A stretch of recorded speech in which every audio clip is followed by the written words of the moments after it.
Take a close look at our standard models of the universe. Time and time again, the math comes back slightly off. Dark matter estimates don't align.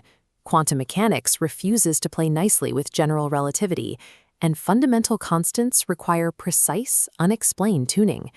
If your measurements are always wrong by a fraction of a degree, maybe the universe isn't broken. Maybe your ruler is. There is a psychological condition embedded in modern science. Let's call it ego entropy. It is the stubborn assumption that reality is an empty, rigid box, and that forces like gravity are simply giant magnets pulling objects together across a sterile void. We measure the cosmos as if it's sitting perfectly still on a drafting table. This diagram shows what happens when we force a rigid three-dimensional grid over a continuously curving topography. We get the cracked egg error. If you try to wrap a flat tape measure around a multi-dimensional curve, the math literally snaps. The grid fractures. The tool fails because it cannot process a curved surface. What if space isn't an empty void at all? Think of it instead as a thick, pressurized ocean, a high-density liquid. We are swimming through a highly active medium, but human arrogance has convinced us that the water doesn't exist just because we can't see it.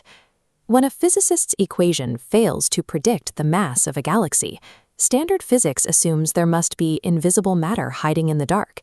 But the reality is much simpler. Standard physics is not detecting the true nature of reality. It is exclusively detecting the limits of its own rigid tools. To understand how deeply this bias runs, we need to look at how observers assign value to raw data. Think about the way a butcher looks at a piece of meat. This is a comparison chart showing two different cuts of beef.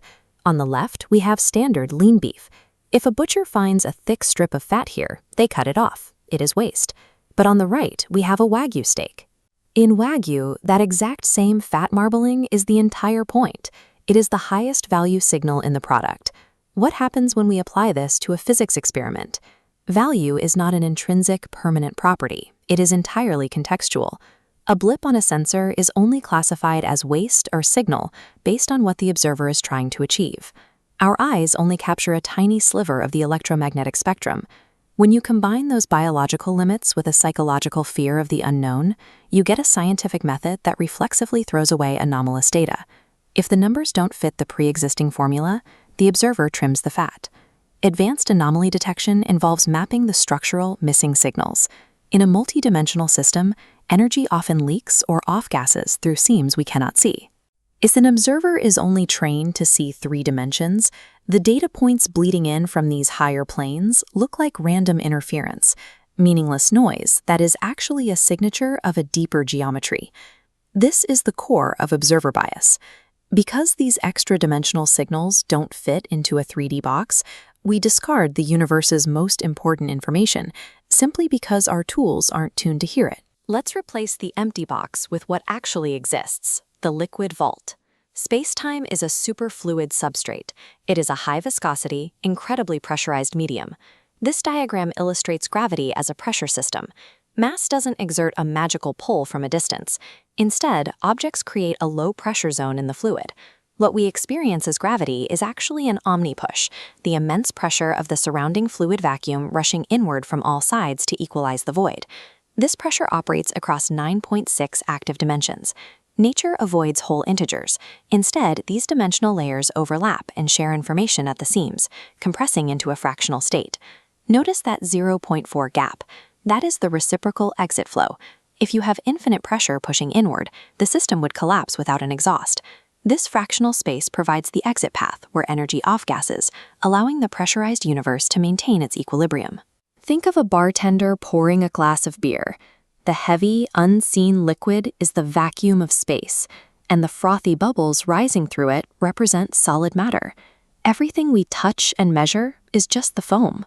String theory describes these interactions as vibrating rubber bands, but they are more accurately viewed as cavitation wakes. As particles spin through the thick cosmic fluid like a propeller, they leave a turbulent trail of microbubbles in their wake. When researchers look up at the night sky and calculate that 85% of the mass is missing, they invent dark matter to balance the ledger. But they are searching for invisible rocks. The missing mass is simply the thermodynamic pressure of the liquid vacuum itself, pressing against the hull of our reality.